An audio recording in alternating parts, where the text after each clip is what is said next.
Oui, merci pour vos interventions. Je voulais dire en préambule que moi j'avais lu avec énormément d'intérêt le rapport du secrétaire général de l'ONU et j'avais particulièrement apprécié son titre, qui était Rendre les migrations bénéfiques à tous. Et je crois effectivement, comme l'une d'entre vous l'a dit, que l'Union européenne pourrait être le fer de lance du processus, à condition de savoir utiliser ses bonnes pratiques et de ne pas être ethnocentrée sur des chiffres qui ne correspondent pas aux réalités mondiales. Donc je me félicite que de ce point de vue, la résolution du Parlement européen place un certain nombre d'éléments dans ce sens, parce que nous oublions que nous sommes le deuxième continent dont sont originaires les migrants, et comparé à la population du continent, je pense que nous sommes même le premier, parce que 80 millions de migrants d'origine asiatique, compte tenu de la population de l'Asie, et 60 millions de migrants européens compte tenu de la population européenne, je crois qu'il serait temps que nous replacions les choses dans cette. Je trouve que c'est très important d'insister en permanence là-dessus, notamment quand on est dans un discours mondial. Le deuxième élément qui m'a frappé, et peut-être si je peux me permettre de vous le dire ainsi, c'est je crois qu'il faut faire attention aux mots. Et quand on dit migrants, point,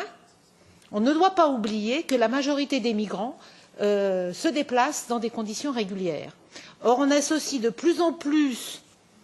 le mot migrant à des situations irrégulières. Je crois qu'il faut faire très attention à ça, parce que d'une certaine façon, nous sommes influencés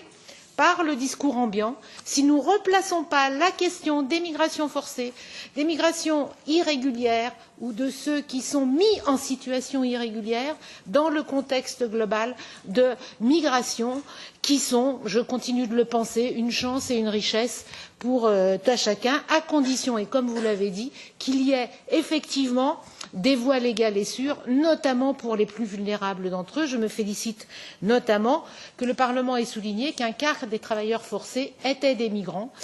qui se retrouvent effectivement en situation de vulnérabilité. Et